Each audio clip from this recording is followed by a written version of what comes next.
কেমন লেগেছে? ভালো ভালো লেগেছে। কেমন বলো? ভালো, ব্যতিক্রম ধর্মী। আরিফিন শুভ অনেক ভালো করেছে। আরিফিন শুভ বেস্ট। হ্যাঁ আমার কাছে তো ভালোই লেগেছে। আরিফিন শুভর ফ্যান তো আমি, আমার কাছে ভালো লেগেছে। মন্দিরাকে আমার আগেও ভালো লাগে, ভালো লেগেছে।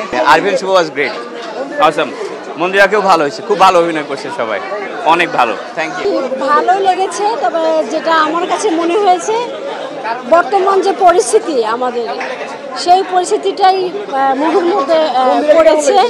ভালো লেগেছে, তবে এইখান থেকে যদি আমরা ছেলেরা যদি কোনো কিছু শিক্ষা পায় তাহলে তো মনে হয় সমাজের জন্য উপকৃত হবে।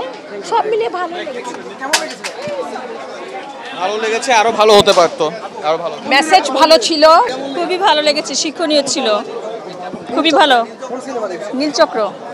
আপু নীলচক্র কেমন ছিল? কেমন লেগেছে? সিনেমা কোন সিনেমা লেগেছে? কেমন লেগেছে? খুবই ভালো। তোমার কেমন লেগেছে?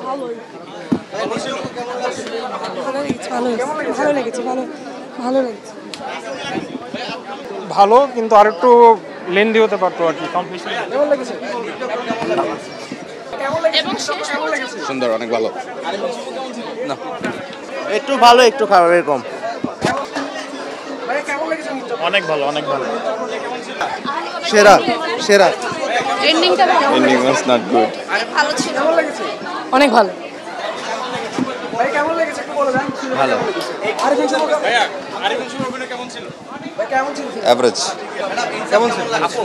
আপু কি বলবেন স্যার? খুব ভালো ছিল। ভালো ছিল, ভাইয়া কেমন ছিল? অস্থির অস্থির। হ্যাঁ, খুব সুন্দর লেগেছে। আপু কেমন ছিল? কার অভিনয় কেমন ছিল? দারুণ ছিল, দারুণ দারুণ দারুণ। ম্যাম কার অভিনয় কেমন ছিল? কি বলবেন? ভালো ভালো।